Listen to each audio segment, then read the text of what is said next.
Ռուսաստանի և Հայաստանի միջև Ադրբեջանի և Վրաստանի միջոցով երկաթուղային կապի մեկնարկն իրական շոշափելի ներդրում է Հարավային Կովկասում խաղաղության հաստատման գործում, հայտարարել է Ռուսաստանի փոխվարչապետը։ Ալեքսեյ Օվերչուկը նշել է, Հայաստանի անկախությունից ի վեր երկու երկրների միջև առաջին անգամ է հաստատվում երկաթուղային կապ։ Օվերչուկի խոսքով այս իրադարձությունը նաև ցույց է տալիս Ռուսաստանի աշխատանքը տարածաշրջանային կայունության և տարածաշրջանի բոլոր երկրների տնտեսական զարգացման համար։ Օվերչուկն ընդգծել է, նոր երթուղին ամրապնդում է Ռուսաստանի տրանսպորտային կապերը տարածաշրջանի երկրների հետ, մեծացնում է Եվրասիական տնտեսական միության անդամ մյուս երկրներից ապրանքների մուտքը Հայաստանի շուկաներ և բարելավում է ԵԱՏՄ շուկաներ հայ արտադրողների մուտքը։ Խորհրդանշական է, որ այս ճանապարհով տեղափոխված առաջին բեռը ռուսական հացահատիկն էր, ինչը ևս մեկ անգամ ընդգծում է Հարավային Կովկասում խաղաղություն հաստատելու և առճակատումից համագործակցության անցնելու համատեղ ցանկությունը, հավելել է Օվերչուկը։ Նրա խոսքով նոր երկաթուղային գծի բացումը Ռուսաստանի, Հայաստանի և Ադրբեջանի ղեկավարների կողմից 2020 և 2021 թվականներին ձեռք բերված պայմանավորվածությունների, ինչպես նաև երեք երկրների փոխվարչապետների համանախագահությամբ եռակողմ աշխատանքային խմբի ջանքերի արդյունքն է։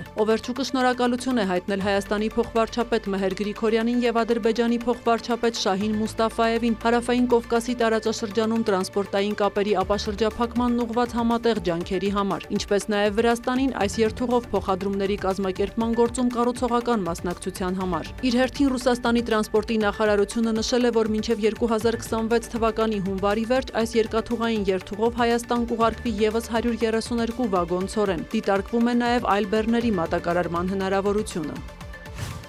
Ուկրաինայի նախագահ Վոլոդիմիր Զելենսկին հայտարարել է, որ ուկրաինական ուժերը չեզոքացնում են ռուսաստանցի զինվորականներին և ոչնչացնում նրանց տեխնիկան Պոկրովսկում և դրա շրջակայքում, որտեղ ծանր մարտերը շարունակվում են։ Ռուսաստանի պաշտպանության նախարարությունն էլ հաղորդել է, որ Պոկրովսկում շրջափակման մեջ հայտնված ստորաբաժանումներից մեկի զինծառայողները կամավոր հանձնվել են։ Ռազմական գործողությունները շարունակվում են այլ հատվածներում ևս։ Ռուսաստանը հայտնել է գիշերը երկրի տարբեր շրջաններում ուկրաինական 75 անօդաչու թռչող սարքի խոցման մասին։ Վոլգոգրադում կա 1 զոհ։ Երկրի մի քանի օդանավակայաններում թռիչքների ժամանակավոր սահմանափակումներ են մտցվել։ Ուկրաինական կողմն էլ հայտնում է ռուսական հարձակումների մասին։ Օդային հարվածներից Դնեպրոպետրովսկում 8 մարդ է վիրավորվել, Զապորոժիեի մարզում հրդեհներ են բռնկվել։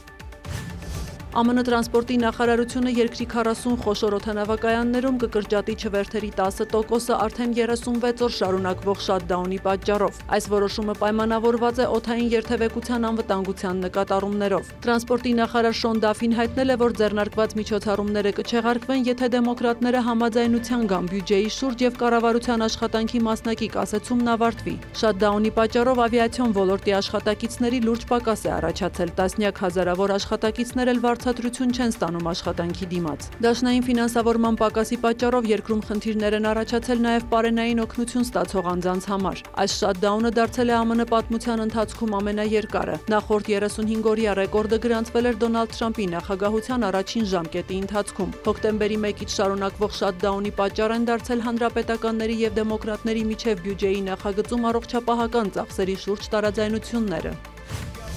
Միացյալ Նահանգները դադարեցնում է Նիգերիային տրամադրվող ամբողջ աջակցությունն այդ երկրում քրիստոնյաների սպանությունների պատճառով, հայտարարել է նախագահ Դոնալդ Թրամփը։ Նա պատերազմի նախարարությանը հրահանգել է պատրաստվել հնարավոր ռազմական գործողության, որը կլինի արագ և դաժան։ Լավ կլինի, որ Նիգերիայի կառավարությունն արագ գործողություններ ձեռնարկի, քանի դեռ շատ ուշ չէ, նախազգուշացրել է Թրամփը։ Վաշինգտոնը նաև Նիգերիան դասել է հատուկ մտահոգություն առաջացնող երկրների շարքին, որտեղ ոտնահարվում են կրոնական ազատությունները։ Նիգերիայի կառավարությունը հայտարարել է, որ այս դասակարգումը հիմնված է ապատեղեկատվության վրա։ Նիգերիայի պաշտպանական գերատեսչությունից հայտնել են, որ կողջունեն Վաշինգտոնի օգնությունը իսլամիստ խռովարարների դեմ պայքարում, եթե հարգվի երկրի տարածքային ամբողջականությունը։